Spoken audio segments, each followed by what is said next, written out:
Welcome to Ballsy, the podcast where I interview successful artists and creators on how they got the balls to sell their art and turn their practice into a profitable business. As a former entrepreneur turned artist, I realized that being an artist is basically like running a small startup. And you, the artist, are the CEO. I talk to artists about their businesses, talk real numbers, growth hacks, tools and tricks, and how they were ballsy enough to make that their career. Welcome to Ballsy, for those who have the balls to make art. Today we are very fortunate to have someone who I've wanted to speak to for quite some time, Callen Schaub. I think I pronounced it right. You might know him from social media, where he is quite famous. So Callen, I'm actually going to give it to you to just describe a little bit about your work and give people your socials so they can see it as they go. I assume 90% of the world has seen it already, but in case they haven't, just to give them a place to find you. For sure. So yeah, my name's Callen Schaub. I'm an abstract painter, best known for my performances captured on video, showing my process on social media. My social medias are just my name, so it's CallenSchaub. That's on Instagram, that's on TikTok, that's also my website, my .com. So pretty much you can find me there, or on Facebook or YouTube. I'm everywhere. But yeah, I guess I'm best known for these kind of viral videos that really picked up during the pandemic. And I've been doing this for over a decade now, just innovative, different ways of manipulating acrylic paint with various processes, just letting go, and also just a direct connection with my audience and being an advocate for sort of positivity, anti-cyberbullying, and just making the world a more colorful place. Yeah, I would definitely qualify your work as process art. And you've taken it to a level that I don't think many people have. Usually when I start, I'm always curious to know what people did before they were an artist. Like, where did that transition occur? And then shortly after that, at what point did you know that you could actually make a living doing it? Quote Picasso a little bit by saying everyone's born an artist and the difficulty is staying one when one gets older. But I was fortunate as a child because I was diagnosed with dyslexia, and I've been helped like with that. I've got positives and negatives. I might struggle with reading and writing, but I have like skills in the more creative field, and I was recognized by that from my mother. And so I was always in the direction of making art, in arts high school, Etobicoke School of the Arts. And I went to Arts University, CAD, Ontario College of Art and Design University. And then I was actually terrified of being a full-time artist and really didn't believe in myself, but I knew that I was in an art bubble and didn't want to see what the real world was like. So I opened a commercial gallery straight out of university after creating my thesis or completing my thesis. And so it's called Project Gallery. It was me and two other of my friends that became the co-directors of the space. And we ran it for 5 years. It was in Toronto. It was voted by Now Magazine, I think, the best independent gallery in 2015 or something like that. Just really showing all of the sort of contemporaries of my generation, people that I went to school with, giving their first commercial show, selling other people's art. But honestly, I guess I was unhappy ultimately because I'm a creator and I wanted to do my own thing. And as cool as it was to learn the business side of selling art, I needed to make art for myself and sell it. And so I guess the jump off point was when I left the gallery. I left doing the other odd jobs that I would do, teaching art, stuff like that, working at other galleries, and started my full-time art practice. Kind of went into debt a little bit, but really just delved into a full-time creation in the studio. And I had a national broadcasting channel. I guess in Canada they're called C. They're equivalent to the United States of ABC. And they did an exclusive behind the scenes and showed my process. And like that video, thanks to the agent that I was working with at the time, connecting me with one of the directors there, it went viral it was my first viral video. And so that basically changed everything. And it was the beginning of my relationship with responding and comments and the birth of basically the fake art movement. Okay, there's so much to unpack there, but so many interesting things. So you're running a gallery, so you're not art adjacent, in the art business, but literally on the other side. And so you just made the commitment, I'm going to do this full time. Did you know the type of work that you wanted to do? Were you doing that work privately? And then you said, fuck this, I'm going all in, I'm committing? Or did you say, fuck this, I'm going all in, committing, and then let me figure out what that series is going to look like? I didn't know what I was doing. I just knew that I needed to make art. And I'd already been doing the sort of spin art that I've been known for. that sort of started in university. It was a university course where we do anything you want. And I saw everyone pick up a paintbrush and I was like, hell no, I'm going to take this opportunity to be different. Ran down to the potting department and I got a potter's wheel and started to spin my first canvas. Then later took a bicycle and cannibalized it to make a version of that. And then now I have one that can spin up to canvases up to 20 feet.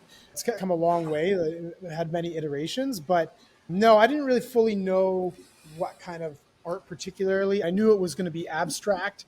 I was just fascinated with color, but I had not made the merge of capturing the content and sharing it online. I think that's really where I found my voice and sort of this divergent approach. I've worked with a few galleries and a few agents here and there, but for the most part, I'm independent and I control my own destiny, which I think is special because I think a lot of artists maybe are not stuck with a gallery, but I definitely went a different path capitalizing on social media.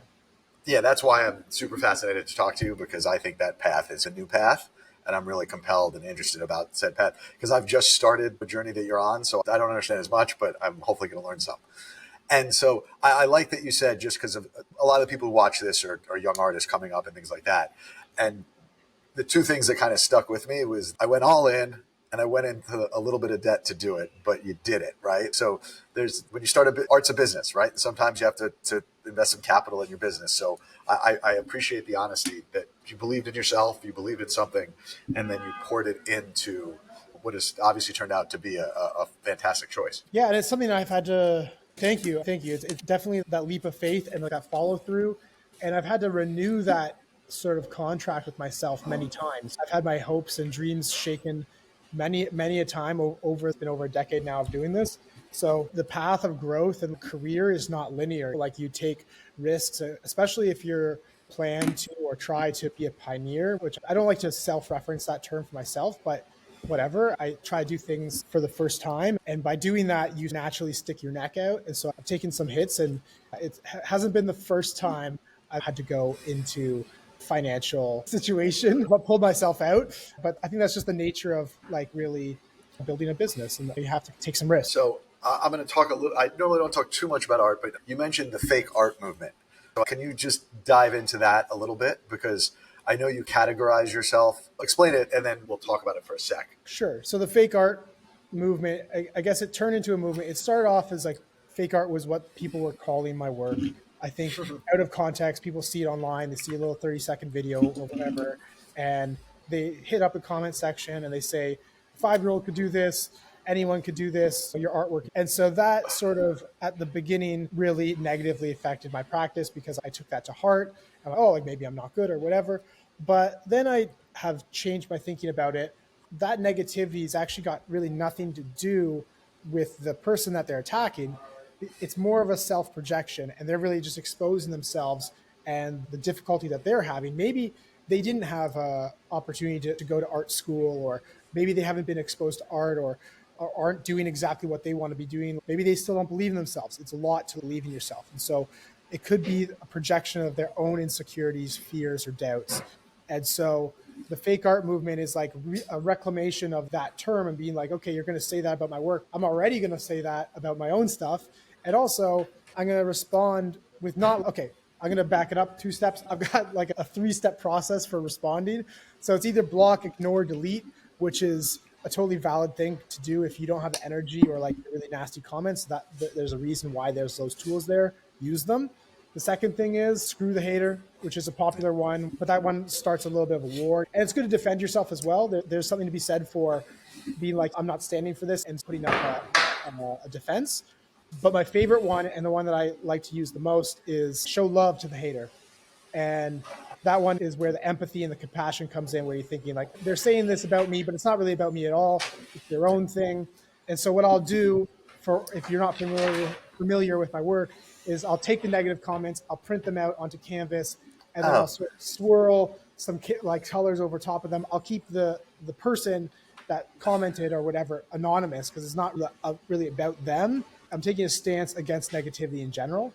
And that was the spur of the fake art movement. And I guess a movement means that like more than one person is involved. So I just encourage others to use the hashtag fake art or fake art movement on their own work as a way to be like, if you're creative, we're taking a stand for positivity and we're not letting the trolls dull our rainbow, so to speak. Yeah, from a guy who blows up balloons for a living, I've got my fair shake of anyone could do that. But ironically, my first viral hit was like a wooden piece that I made, and it was like, we glued a bunch of wooden balls together and painted it. And I was amused by the hate, but I take it all. I'm of your ilk, which is it's not directed at me. It's something else that's forcing that. And so I'm playful with it, if nothing else. But I appreciate it. And I like your angle and the way you take that. What's interesting, though, is you've actually taken it from a certain level, right? Because I know what people say about process, like certain types of process work and that type of stuff, but you've brought it to a scale and a level that's, I'm sure at the beginning you felt like you were outside of the art world, but I think you're now getting it to like that giant scale that kind of brings it back into the art world, if that makes any sense. So that's just like an outside observation. Yeah, I'm definitely excited about the large scale work. If I could work large all the time, I would. It's like I started these trapeze paintings where I'm swinging from the ceiling upside down, and Yeah, that's awesome. And these just like huge pieces where they, I don't think your 5-year-old could do that sort of thing. That is correct. That is correct. Might try, but so let's go to the nuts and bolts. This is obviously the things that we're interested over here. I'm really interested about the business of your art. I usually try to break it almost down like a balance sheet. So first we start with the revenue side.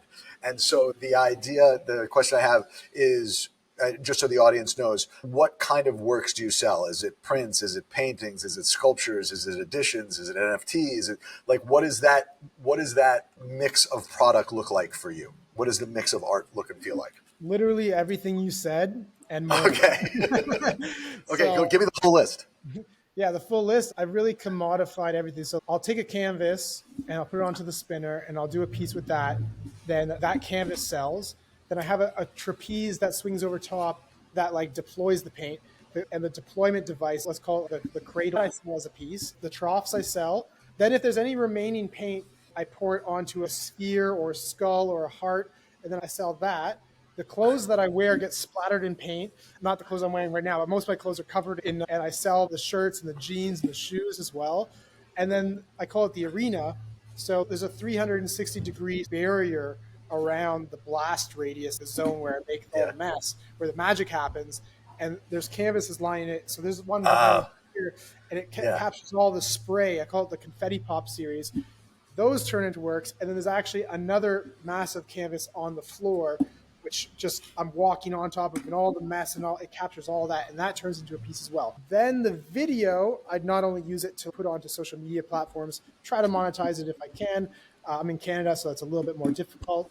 But then I also turn those videos into NFTs. Not so much anymore because it's less popular after the crash, but I did do a bunch of NFTs with that or license that content. And then not all the time, but I'll do prints as well. I'll do phone cases. And then I get paid for in-person things as well. If I perform, my work is a performance. And so I perform the arena, or I've started to get into public speaking, and I'll be hired to do a keynote speech or something like that. All right. So you are my dream, by the way. You like look at, you're like a chef that uses every piece of the bird, but doesn't leave anything to waste. And that you literally take the areas that most people would look at and be like, oh, where the spray goes, right? And you say, no, that's not where the spray goes. That's art, right? It's like a modern Jackson Pollock. It's the force, it's the nature, it's all of those things that kind of tie together, and that you leave nothing undone. There's a lot to respect there, that you're able to convert every piece. It's been something that's been developing over the years, because it's not something that I always did, but I think through the comments, because I read the comments and respond to them, a negative comment isn't necessarily, it could be a good question, or somebody could say, oh, you're wasting paint. And I'm thinking, maybe could be used better. And so now I've turned what used to just be going onto plastic into canvases and then turning those into pieces. And so it's really a dialogue with my audience as well. And so some of these ideas, I got to give credit to the haters. I mean, there's so much to be said for like that, to look at it that way, right? Just to look at those comments and be like, maybe I can turn that into something interesting. And that's awesome. My next question is, how does that break down in terms of what actually sells? Do you sell mostly canvases, or does it rotate with time? Do the splatter, do the wall or the floor pieces take off, or is it the bigger ones? I assume you're somewhat prolific, right? I assume you're making a ton of these things. I advocate for mental health and speak openly about mental health. Sometimes I'm quite prolific. Like today is day 78 of going live every day. I haven't missed a single day. where I go live, I share my process, but I've also not produced for 6 months at a time sometimes, and like took that time for my own mental wellness. So I would say with my work, it lends itself to being created fairly at a decent speed rather than doing something with a brush. So I'm making a lot of these works. And I think what sells, it's less about a particular style or anything like that. It's where my heart is. And I think it's part of it's the connection I have with the artwork and with my audience. And if I'm really excited about it and I'm really passionate about it, then people connect with that. And if I'm a little bit burnt out or not quite connecting and something's off, then I think that it gets translated into the work somehow and people feel that and they're less interested. For better or for worse, it's all this emotional journey and about like human connection. I have and sometimes I go on little weird tangents because something like picks up on me. Do you notice you do live every day? I assume you do that on all the socials. You do it on TikTok and Insta? TikTok and Instagram. Yeah. Do you find there's a direct correlation between the work you make on live and those selling, or are those kind of disconnected from one another? For selling, I don't think that necessarily the works that I do on live are the ones that sell the quickest. They're available for sale, but I think it's more the pieces that I take the time and develop in the studio without the prying eyes of the public just watching. And I just have a little bit more of a peace of mind while I create them.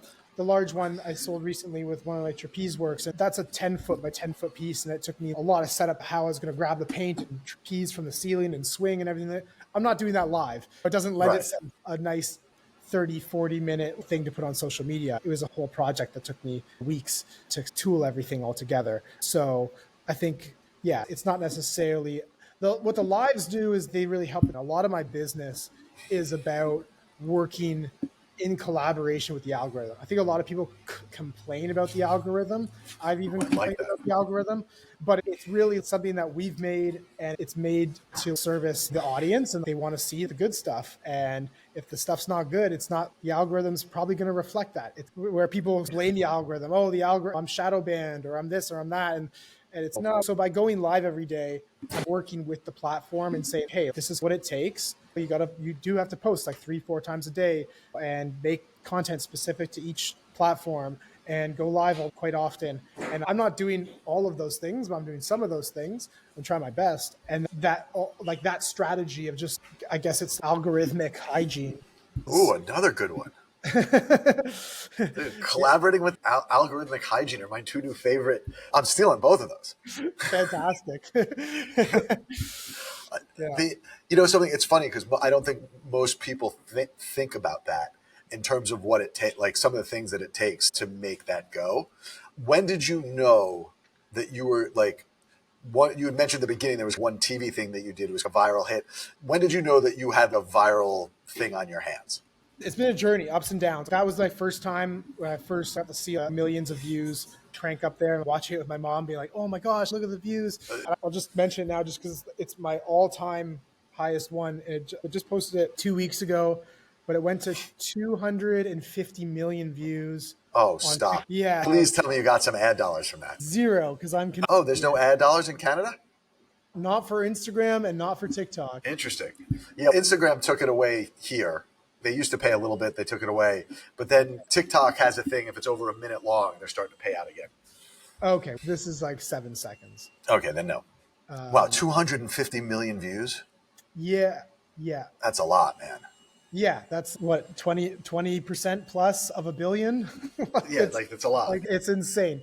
And I think it's influenced my work. I make work with that in mind. And I videotape everything now. And I just share, I have a candid sort of open concept where I just share my thoughts and feelings. And even when it doesn't work out, and a lot of pieces, you'll see me paint over a piece like 5, 10, 15 times, and it's not working out. I just work through it all. I don't not produce, even if I'm not like feeling it. I continue to produce and show up regardless, because I believe that creativity is spirit or an energy, or it's definitely, I don't know what exactly it is, but it's emotions come and go, and like motivation comes and goes because it's an emotion. But if you just show up as a ritual and you're just creating content, you're creating work, then you have the potential of having something really hit home and go viral or whatever. Viral is just a word for, I don't know, like popular. External motivation. But a lot of people felt it. but you don't need something viral for it to be good. You could do something on your own, it could be amazing. But part of what you do have to do, whether you videotape it, whether you're online or not, is you have to show up.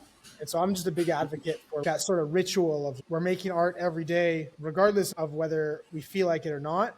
And in that way, if the potential of inspiration or that genius or that moment of spark or creativity happens to be there, we're ready to receive it. Something say exactly the same thing. I have exactly the same mentality.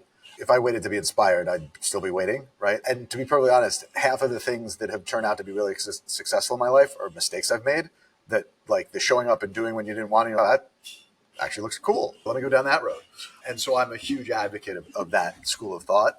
And it's funny for myself personally, just this year, I decided to do what you said, which is just showing up every day, regardless whether I wanted to or not. I'm filming every day. I'm recording every day. I'm doing it every day. If I'm so tired I can't do it the last thing before bed, I'm doing it. And this year has been the 1 year that has completely changed, right? It's that consistency wins, man. Consistency is what gets you over the line, not fucking inspiration. I'm a heartfelt believer of that. So you've become an Instagram celebrity of sorts. And did you do both TikTok and Instagram at the beginning, or did you do one then the other? When did you find one, and which ones went first? Yeah, it was definitely like Instagram first. It was around before. I was on that. Never really hit it off big. I definitely produced some content on there. And also Facebook. I do have 500,000 followers on my Facebook page as well. So I'm on those platforms. But then as soon as TikTok came out, they actually hired me to do my first 10 pieces of content on there. And one went super viral, and they put it up in Times Square, and I got to go and check it out on the big jumbotrons and everything like that. So that was pretty cool. So I think back then it was more it still is understood as this sort of dancing app with songs and stuff like that, but it's totally transformed, and it's still got a long way to go to when TikTok becomes fully mature. But you'll have all sorts of different people of all sorts of different businesses and niches and subgenres on that platform now, and it's not just about doing dances from Vine. But I think at the beginning they wanted to get more people on the platform, so they hired me to use, I guess, the hashtag oddly satisfying. And you started that. Thank you. I'm also oddly satisfying. That's where my videos fit in I go wrinkly to smooth, and I'm oddly satisfying. And just so the audience knows, how many followers do you have on each, so people realize how ridiculous this is? Is 5.5 million on TikTok and 800,000 on Instagram. Okay, so you have real voice, man. These are not little kid numbers. These are like big grown-up numbers. That obviously that kind of volume, it's obviously attention from brands. It's obviously attention from collabs. It's obviously attention from different things. I would assume there's a correlation to sales as well. I guess my next question, I'm going to squish those together. You have all these works and all these different things, and these all go together. Where do you sell them? Do you sell just on your website? Do you sell in galleries? Do you sell to just on third-party sites, social? How does it all work in your little system? I'm proud to say that it's all through my own website, and I'm excited for the next stage of that. I've built a AR and XR immersive experience that is connected to the store, where you can go through, you can shop, or just experience the work in 3D. Which is next level thing that I'm excited about. Yeah, I self-represent. I have done shows in Miami, Art Basel. I've worked with galleries for those sort of things, or had partners or agents at times. I'm currently 100% independent. I do have a show that's going to come up in New York at Cerebelli Creative at their headquarters, which is like the old Burning Man building where that's a cool spot. And that's going to be a sort of a partnership with them. And I'm just happy to say that I've fought a lot to reserve or maintain my independence. And I know that's not maybe the most attractive thing for my potential to work with, because they would want exclusivity and stuff like this. But it's something that I really enjoy, because I like to say I control my own destiny. And the galleries typically take 50%, and that's a lot. And I get to scale my own. If I feel motivated and I want to be prolific, I can do that. If I want to scale it back and take more time with my family, mental health stuff or whatever, I can do that. I'm not really beholden to some sort of quota to meet. But yeah, the way that it's structured, it's all based on my performance. And so if I'm making amazing, thought-provoking, exciting, colorful works and people are loving it online, that's going to translate to sales. And if I don't, then I don't have sales. And selling original artwork is my main source of income. So Okay. it's basically you can buy a print or whatever, or maybe I get booked for a live performance or talk or whatever the case may be. But it's really the original artworks that are my bread and butter. And I'm happy to say that's how I can support myself. But it's also performance based, and which is like a lot. It can be intense at times because if I fall off, it immediately is reflected in like my income. If I'm not making amazing art and putting it out there, I'm gonna feel it. So a couple things. I agree with you 100%. There's a lot to be said for keeping all the money. It changes the economics of the business quite quickly. So your artwork to your performance stuff, it's still predominant. You still make way more money selling art than you do your live stuff. Yeah, when I do get hired for a performance, it's definitely worth my time. But the putting my stuff online, it's the frequency that I'm just able to make content and put it out online, and like that consistency. There's no way I could book that many events. So it Yeah. wouldn't be Right. The wouldn't be dollars aren't as much. Just a quick side to the event. Do you bring the whole spinny thing when you do the event? Yes, I have multiple ones of them. I had one in LA for a while. I have one in New York. I've got one here in Montreal. So I've got different, like the arena, the whole setup with the trapeze and the spinning apparatus. So there's multiple setups, and I Okay. sort of will tour those around. That was just more curious than anything else, whether you packed it up and brought it with you or you had it staged in places. Now, because you tend to conjure yourself, in terms of representation, do you have an agent or anything like that, like more of the talent agent type thing? Or do you do complete self-representation top to bottom? Or do you negotiate all these deals? Who does the negotiation work? I've got representation in the United States, and so that's Okay. with Sarah Belli Creative, and that's been awesome working with them. And if I do anything in the States, that's through them. But all my other brand collaborations, which is a big part of my work, is something that I manage myself. Currently, I have worked with like subcontractors and agents or managers over the years, and they've all independently have propelled me to different stages of my career, and I've been grateful for all those opportunities. And I've had big teams before too, where I've had 5, 6 people working out of boss man, making sure that I'm running my atelier where people are boxing stuff up, or they're working on the videos and financial stuff or legal stuff or whatever the case might be. And I'm acting as more of a boss, but I found that I don't really enjoy that role. I just want to make art. So I've taken on a lot more of the tasks and jobs like to do myself at the moment, which is good too. It's a good recalibration of making sure that if you want to hire somebody to do something, make sure that you fully understand that before you start. I guess they call it the golden handcuffs, where you feel like you don't understand something. And so you have somebody else do it for you because I don't know how that works. You do it, and then they can charge whatever they want because that you don't understand the nuts and bolts of it. So by doing it this way, I'm sort of reacquainting myself with the minutia of all the aspects of the business. So this is actually a great segue because obviously it sounds like you've had a very large team at different points. Do you have a team now? Actually, let's go back. You described the biggest team you had, but what were those different parts that fit? And do you have a team now, or what members do you have now? Do people box your stuff for you? Do you do it all yourself?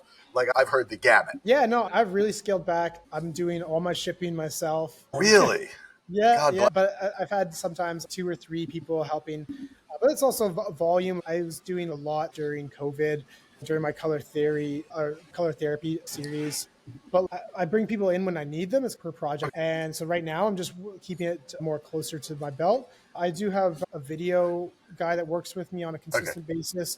I've been with him for many years, and I have some people on my team. Honestly, they're just my friends, and they're happy to help. Friends and family. My mom helps me with a lot of the naming of my works, and I have a friend. She's quite the entrepreneur herself, and she's got a history in psychology, and so she helps me with my sort of. And so before I do anything where I will speak publicly or whatever, I can always touch base with her and have a consultant on the PR side of things. And so I have that at all times. And then yeah, I've got my booking manager for if I'm ever doing a live in person sort of thing. But yeah, I guess what I don't have right now would be somebody that's overseeing all of my sort of collaborations and contracts and everything like that. But I've got a great lawyer, and I just work directly with them and write the contracts with my lawyer. So I'm pretty covered that way. So if you told me you didn't have a content team or someone help you with content, I was going to end the interview right now. for someone who puts out the amount of content that you do and not like someone at least to help with editing. Yeah, I do have, but I have help with editing. I don't let a single video go. I post everything that's posted, I post, and there's no, I'm sorry to say, but it's not scheduled. So I'm working on it every day. And I also do my own, I've edited my own videos for years. And then I recently, over the past year and a half, 2 years, had a video guy, but it's a collaboration. We still work together on it, and I'll redo videos and stuff like that. But yeah, and I'm shooting. Sometimes I'll have a photographer, but I'm still shooting all my own work. Like, a lot of this stuff I do myself. I'm videoing the work. I do the videography. I do the photography. I do a lot of video editing. I get help with that. But yeah, So for the social media management, that's all me. And I'm in there. I'm reading comments. I'm responding to DMs. It's full on. for all the haters out there, man, but seriously, this is the work, right? Like people think, oh, you just paint pictures, but you're not painting pictures. You're a social media manager. You're a video editor. You're a production guy. You're building machinery to carry you through the air. You're dealing with shipping and inventory. You're dealing with, so that's the part that that's my question. What percentage do you actually paint versus what percentage do you do everything else? It's 10% painting. Yeah. Okay. Maybe I'm exaggerating a little bit. Maybe it's a little bit more. Maybe I'm painting a little bit more. But I paint every day, and I put in. I'm working all day, but sometimes I only paint for an hour or two. And Yeah, the rest of the time, I'm in meetings, and I'm doing shipping and negotiating new Deals, right. collaborations and whatever, and even just managing my own studio. It's a big space. There's a lot of things that just moving around. So yeah, no. But thankfully, that's also I have a way of working that's sympathetic to that model. And I thought it was scalable, but it's not. And I tried to scale it, and What do you mean? Okay, I'm doing all these things. Right. Well, theoretically, don't you just get everyone else to just do those things? Like, why are you making a box? Why are you editing video? Why are you sitting in on these meetings when you could be painting all that time? And that's potentially more revenue. That's how you make your revenues. Don't you just have everyone else do all those other things? And I tried that because in theory that's a slam dunk, but it didn't work out like that for me. It's part of it. I'm involved in all these processes, and I don't want to be a boss. I don't want to just have a meeting with my team and okay, everyone go.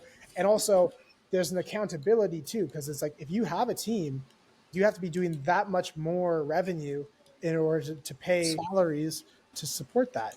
And is that the life you want to live? So like, you can, on paper, you can make more money and you can have a bigger team, and it will look also like you're doing more stuff. It's going to look like success, but success to me is happiness. It's not about these monetary goals. How was your last quarter? Dude, how are you feeling? How are you feeling today? Are you enjoying life or not? I scaled back, and if I really want that again, I'll do that. And maybe there'll be a partnership with a manager that has a good relationship with me where we can set aside get me into the studio painting more. But at the moment, I'm just, you know what? I'm going to be real humble about it. I'm going to just do the work myself, and I'm okay with that. And it's not very glamorous, I'll tell you that. Like, there's another version and another alternate reality where I'm just like crushing it, and I have a big team and stuff like that. But whatever, I'm okay to take it all in stride. I think everything happens for a reason, and this is just a little bit of a different pace. That's all right. Yeah, by the way, everyone's the reason I do this podcast is because I like to talk to different artists, and every artist has a different journey and a different thing. And some people have big teams, some people have team. What the fuck's a team? And so, and by the way, some people do what you did. They grew a big business, and I don't want to be the boss. I want to do my work, controlling all this and scale. So it's always interesting to watch people's journeys through that. And I think that's because, once again, most of us start because we're artists, right? We start with art, right? And next thing you're a business person, how the fuck did that happen? And right, so you're like, I came here to paint pictures, and what the fuck is going on? Next thing, I'm negotiating brand deals. And so there's this kind of weird dichotomy of what that success looks like. Everyone dreams of that success, and then when that success comes. And so moving those things back and forth is super interesting. So I'm like taking notes and have 800 questions. So let's talk brand deals for a sec. I assume you get tons of them and tons of collaboration inquiries. What are some of the greatest ones you've done, or the ones you're most proud of? And I assume there's a bunch you turn away and tell don't bother. How do you go about managing and dealing with that, and the deliverables and what they want and what you want to give, and actually fitting it within your practice? Oh boy, yeah, no, I've definitely had a lot of exciting ones, and I've had ones that I've had to turn away, or I've had ones. The most heart-wrenching ones are the ones where you do the collaboration, but it never sees the light of day, and you've signed an NDA, but for whatever reason, it never gets to see the public eye. So those ones are the worst because it's like you put your heart into it and they just never got to out of the box. So that happens. But right now, it's been a process of 2 years. I've been working with Fender. I'm doing some 5 different or like original Stratocasters with like my art on it, and like some rock star is going to use on that like one day. That's just going to be so awesome. So there's just a tried and true brand, and they make it for artists a totally different field. So it's just like such a compliment that I get to work with Fender, and that's the art guitar, who is like the kind of they negotiate with the artist and then they talk with the Fender and meet us both. And those will be like debuted for the first time. They were supposed to debut at the NAMM festival in Anaheim. I guess it was almost 2 years ago now, or a year and a half ago, but it was like COVID and there was all these complications or whatever. We're finally getting these things, and I'm excited for people to see those in person. I've got an very excited one, that fashion collaboration that's going to be debuting in Paris Fashion Week in 2024 for the men's fashion week. I can't really say more than that. Right. Like, of course he is. Yeah. But as soon as I can, that one's really exciting. What are some other good ones that I've had? I worked with Coca-Cola recently, and it was for TikTok. So it was a small sort of campaign. They go pretty hard for the holidays, of course. So we did a TikTok for their holiday flavors and stuff like that. That was really fun. It's like a nostalgic piece reminiscing of that. You put the quarter in and it rolls down. There's all those like little magic inside the vending machine kind of thing. So it's the Magic Inside campaign. That was really cool. I got to work with Coach last year, which was good, the handbags. Oh, wow. Okay. But then other times I've turned down. I had a big project in Dubai. I had another project with Alexander McQueen that I never did. And why I didn't do it was I wasn't there mentally. I just need time for myself. And if you're burnt out, you just have to be honest with yourself. And so it's not worth it sometimes. That was a simple one where I was just, no, I'm taking time off to whatever, meditate, get in peace, spend time with my family. I'm just taking a break from social media. And that was one of those instances. But other than that, I've had like lots of good I used to collaborate more with alcohol brands. I've worked with Bombay Sapphire, which was awesome. Grolsch. Bombay Sapphire was cool. We went all around Canada and did the arena in different cities like Vancouver, Toronto, Montreal. That was special. But I haven't been working with the brands as much because I've taken my brand is a little bit more for everybody now, and the alcohol brands, whatever, drinking age and stuff. So you obviously, the brands will fly you around and you'll go do these kind of shows everywhere. How many of those can you pull off a month? Did you have a limit for yourself? Because I assume they're like I do big installations and I can do one a month because they're physically draining and I can't do anything else because by the time I set up, travel, do the thing, break down the thing, go home, like how do you manage that? Absolutely. Even if you're just showing up for a few hours, everything that goes into it and the management, the amount of meetings that's required. 100 thread emails? Yeah. I've had, quite frankly, since the pandemic, I've had a lot less of the event industry. I don't think has picked up, just at least for me personally, as much as it was before. And also, I just charge more. I used to just show up. I didn't care. I was like, I want to paint, and I'll do it basically for free. That's not the case anymore. And your rule of one a month, I think that's something more manageable for me. If I was just showing up with an instrument or something like that, or if I was a DJ, that'd be one thing. But I got paint, I got canvases, I got a mess. Things have to dry flat. It's this whole operation. Sounds stressful. But I've had the opportunity to do a few music festivals and stuff like that. And it's always fun to see the reaction of people's faces. One of the reasons I love it is because it's so awesome to see it come to life before your eyes. And the videos are the next best thing. That's why most people know me, but they see it in person and they really light up. That's really special. So it definitely is worth it in that regard. And then collaborations too. It's not limited to just brands. It's also other artists. That could be really fun and interesting too. I've worked with a bunch of different artists. I don't really work with text too much. And so working with artists that focus on words or poetry. Got a few collaborations in the mix. I'm working with Olivia Steele, who does neon lights. Of course. And then the Atticus, who's does the sort of poetry that you've probably seen the poetry online. He's got a few million followers, at least. And so those are 2 collaborations that I have in the works, and a reoccurring one. We did it, I think, last year, and they went so well, and so we're doing it again, which is nice. And so that's always just a nice thing too. Artists working with other artists. So yeah, we'll have to get you to throw some paint on some big silver balls. Yeah, there you go. Yeah, I love different canvases, and yeah, some spheres could be cool too. Yeah, for sure. So this is a question that I always ask, which goes on the cost side of the business. I'm going to guess what it is, But what do you spend most of your money on? Definitely materials. And then my follow-up question is, how ridiculous is your paint budget? And have you found a paint sponsor yet? Good question. I'm fortunate that I have a partnership with a paint brand here in Okay. Canada. So That's so smart.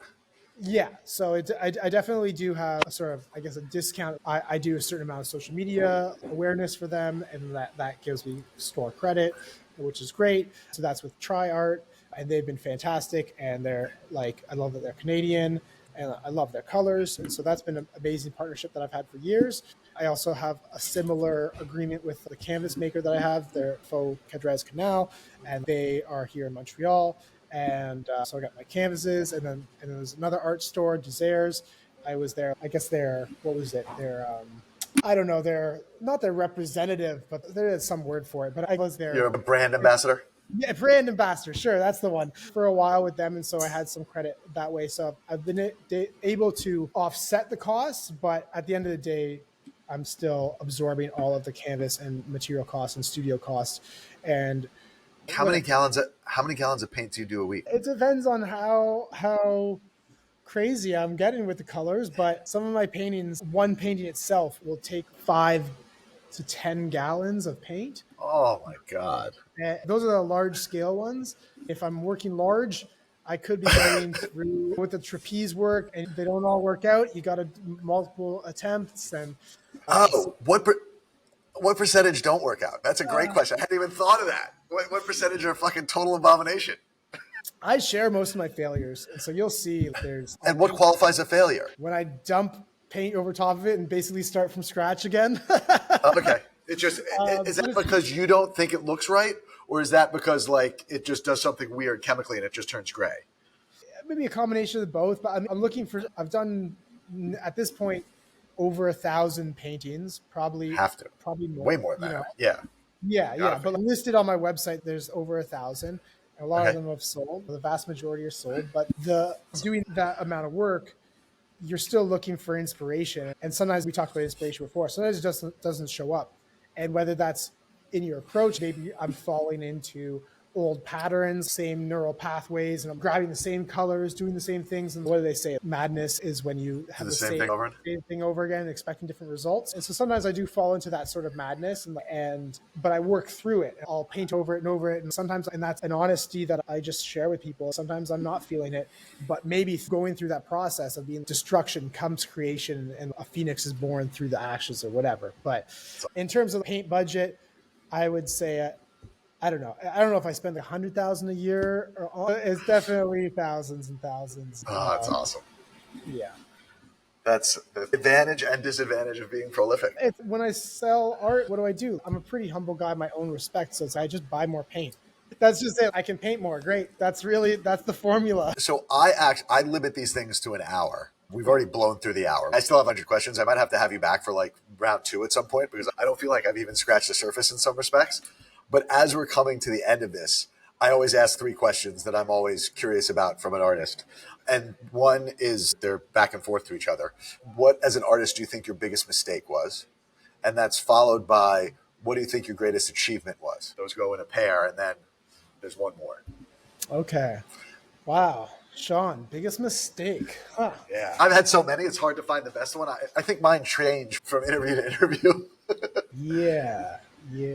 I'm all about positivity. So I'm going to answer the first one, the second question first. What was it? The best thing that ever happened? Your greatest achievement, best thing ever happened in your life. I think it's very simple concept, but I think it's very profound. Is believe in yourself. And it's something it's not a one and done thing. If you believe in yourself in a moment, you have to renew that contract with yourself, that whatever, your soul contract. And that's something that you have to do every day. And maybe other people are different. Maybe they just decide one day and they're good to go. But for me, my emotions go up and down. Sometimes I'm my worst critic and stuff like that. And the fact that I've been resilient enough to just continue to believe in myself and be an advocate for just positivity and creating art and color day in and day out. And I think that is more profound than any of the other. Yeah, there's these things I've worked with like brands, and I've had good years, or I've made like epic works, or I've had these feats of maybe it's a celebrity that I've had my work in their place, or whatever the case may be. There's these sort of things that I could say are success, people that would attribute success to those things. But I think the most ultimate success is self-mastery. And I think that's something that I'm still working towards. And yeah, so just believing in myself is something I did to start, and it's something I would continue to do. And I'm just proud of myself for doing that. Nice. Yeah.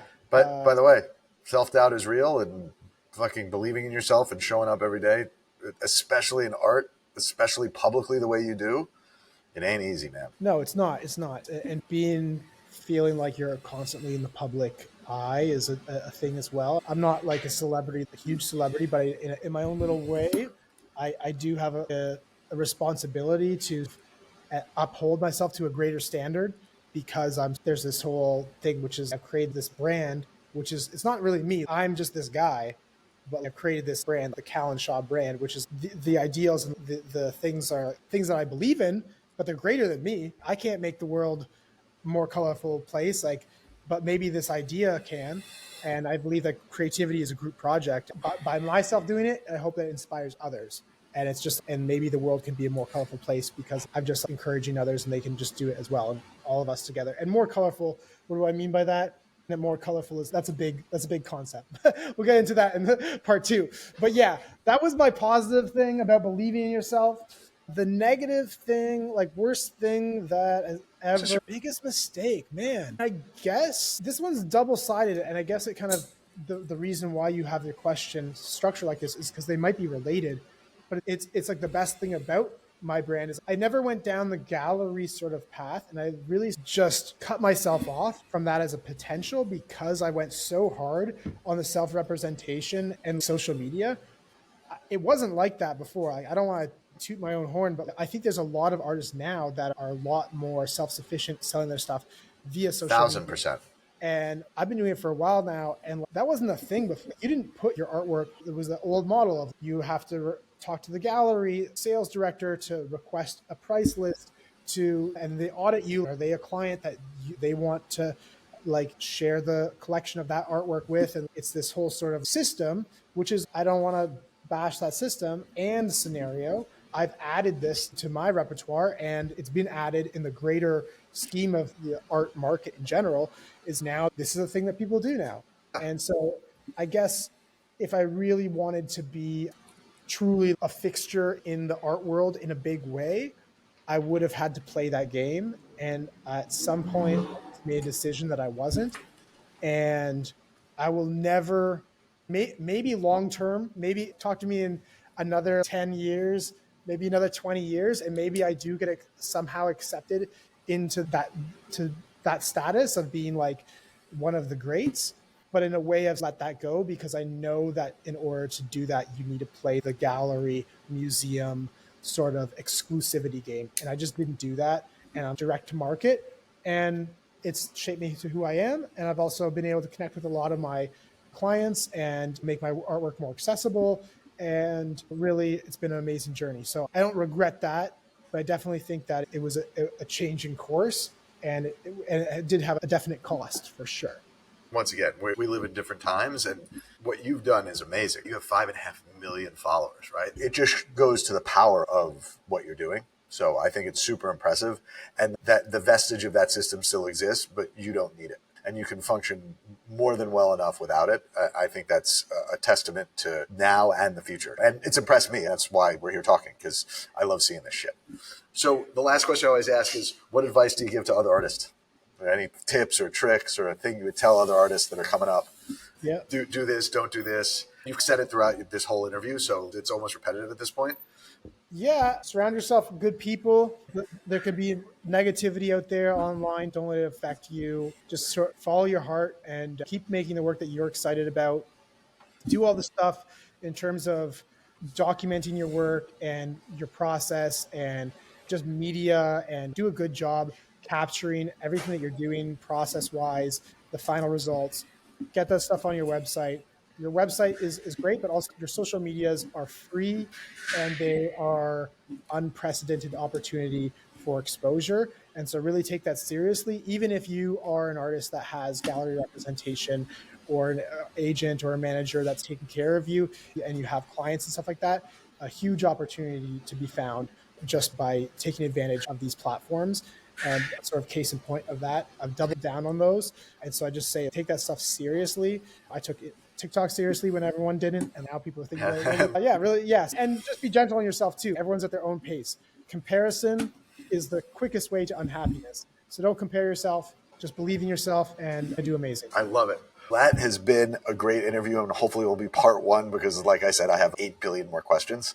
Callen, thank you so much. You clearly have had the balls to make art, sell experience, sell social. I love it all.